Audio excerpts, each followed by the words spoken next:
Sparka.com/SEO. Sparka.com/SEO, advanced backlink building strategies for Google, page 1 rank. Okay, so in this episode, we're going to cover the strategy of how to get to page 1 of Google very fast and how to get high relevance, because they're the only links that really count. High relevance links to your website, to your blog, or to your URL, whatever that might be.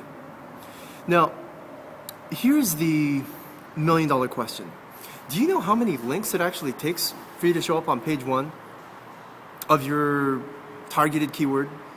Any ideas? Well, if you do a link search, a backlink search of your competitor who's already on page 1 of Google for that keyword term that you're aiming for, you'll find that he has 20,000, 30,000, 40,000 links going to his website, and you think, oh my goodness, I can never catch up to that. I can never do that. You don't have to. Most people give up because they are overwhelmed by the number of links that their competitors get, but you don't have to. And here's why. Here's the billion-dollar answer to the million-dollar question. How many links does it take to get to page 1 of Google? It only takes about 7, 9, maybe 11 links total. That's it. So out of those 30,000 links, what you're looking at, 99.97% of those links are worthless. There were links put up there by people that didn't know what they're doing. They're just using a shotgun approach. Now, if you used a laser beam approach, all you need are 7 to 11 laser beam-like links, and you're on page 1 of Google. How do you know? Real simple. Google iPhone app programmer. We're number 1 or number 2 on page 1 of Google. Under an extremely competitive, the click-through rate on that, if we were to use AdWords, it costs $5 per click. And it generates, literally for us, in our app development, we get about 3 or 4 good leads. We get about 40 or 50 bad leads a week, but 3 or 4 good leads.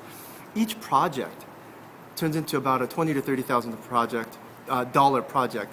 So you can start doing the math and figuring out how valuable it is to actually be on page 1 of Google. Another quick tip, the number 1 spot and the number 2 spot, you know what the traffic difference is? 300%. If the number 1 spot gets 3 clicks, the number 2 spot, which is right underneath it, only gets 1 click for every 3 the number 1 spot gets. So, that having been said, how do you generate these backlinks? Only go for the laser beam backlinks. Only go for the super high relevance backlinks. In other words, let me flip this. So we talked about the opposite. Don't try to get the people that you think it'd be easy to get links from to link to you. It doesn't work. The people you think it would be, it's ironic. Life is ironic. It's a mystery. But I'll tell you why though. The people you think who are most likely to be easy to persuade to get to link to you are the hardest.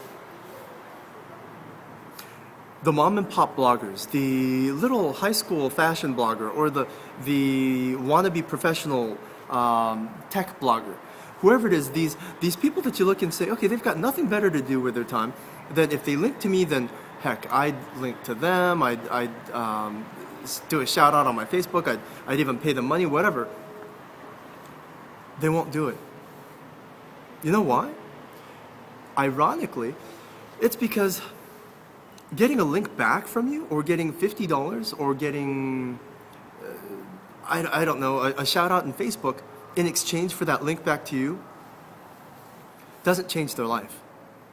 They're out busy trying to figure out how to pay their mortgage, how to pay their rent, not even mortgage, their rent, their auto lease, their insurance payment, how to buy the newest gadget.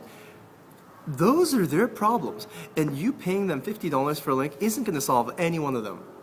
You giving them a link to their website isn't going to solve any of their problems. You saying nice things about them in your Facebook isn't going to solve any of their problems at all.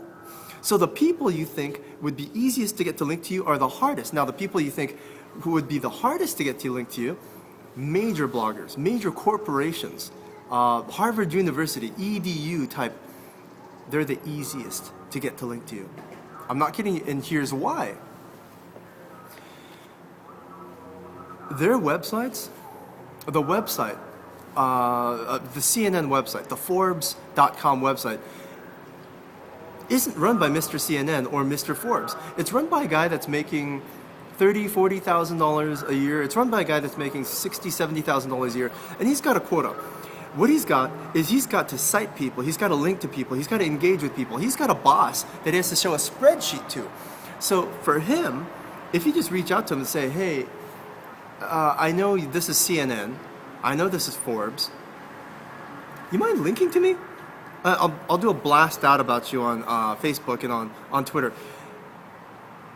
He has a much higher likelihood of saying, oh, that'd be cool. And then what he'll do is he'll take that blast out in Twitter, he'll take that blast out in Facebook, and send that as a link to his boss. And his boss sees it and says, oh, nice. Here's a pat on the back, and here's a raise for you. That's why it's easier to get primetime, major, high-relevance bloggers in your industry, whether it's automotive, fashion, food, retail, apps, tech, whatever your industry is, to reach out to the biggest corporations and reach out to the webmaster that's working for that big corporation. You see how that works? If you need help doing any of this, literally, this is, if I were to put this in perspective, it's exactly the same reason why the prettiest girl in school doesn't ever have a date. Nobody tries to reach that high. So reach high. You'd find it ironically easy. That's literally how we got into New York Times, how we got into Wall Street Journal, how we got into Forbes. All the big press that we get, we just reach out. For help doing that, for help building backlinks, talk to us. We're at sparkah.com/SEO. SPARKAH.com/SEO.